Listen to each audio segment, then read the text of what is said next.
திருநெல்வேலி பேட்டையிலிருந்து உங்கள் சித்த மருத்துவர் அல்லாபிச்சு. இன்னைக்கு எதை பற்றி வீடியோ போட போகிறோம்னா, அதாவது தேங்காவை பற்றியும் வீசாரியை பற்றியும் நான் வீடியோ போட போகிறேன். இதில் என்னென்ன மருத்துவ குணம் இருக்குன்னு நான் இப்போ சொல்ல போகிறேன். அதாவது பாருங்கள், இந்த தேங்காயில் பல சத்துக்கள் அடங்கி இருக்கு. அதாவது இது வயிற்று புண்ணுக்கு நல்லது. இதை புண்ணுக்கு எப்படி நம்ம பயன்படுத்தணும்னா, தேங்காவை நல்லா அரைச்சி அதை பால் எடுத்து அதை தினந்தோறும் காலையில் வெறும் வயிற்றில் குடிச்சிட்டு வந்தால் வயிற்றில் ஏற்படக்கூடிய அல்சர், செப்டிக் அல்சர், தொண்டையில் வரக்கூடிய அல்சர், அது மாதிரி குடல், சிறுகுடல், பெருகுடல், இதில் வயிறு சம்மந்தப்பட்ட எல்லா பிரச்சனைகளில் உள்ள புண்கள் ஆறும். அதே மாதிரி பாருங்கள், இதில் உள்ள வெளியில் உள்ள சிரட்டை, இந்த சிரட்டையில் ஒரு மருத்துவ குணம் இருக்குது.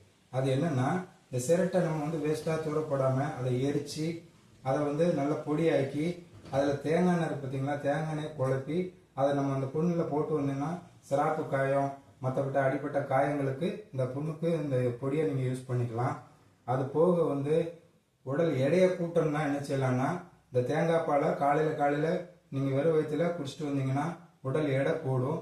அடுத்ததாக பார்த்தீங்கன்னா, இந்த தேங்காயோட இது முடிஞ்சது. இதை பாருங்கள், இந்த வீசாரி பாருங்கள், அந்த காலத்தில் பல மருத்துவ குணங்கள் இதில் பயன்படுத்தியிருக்காங்க. அது எப்படின்னா, அதாவது சாதாரணமாக நம்ம தூக்கம் வரும்போது நம்ம ஃபேனை போடுறோம், ஏசியை போடுறோம்.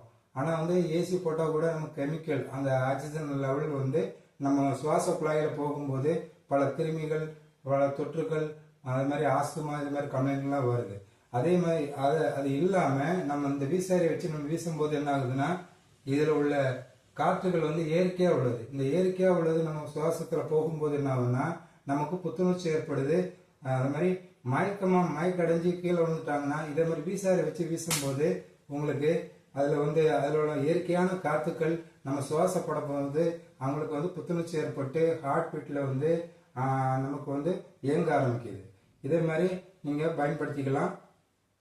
சப்ஸ்கிரைப் பண்ணுங்கள், ஷேர் பண்ணுங்கள், லைக் பண்ணுங்கள்.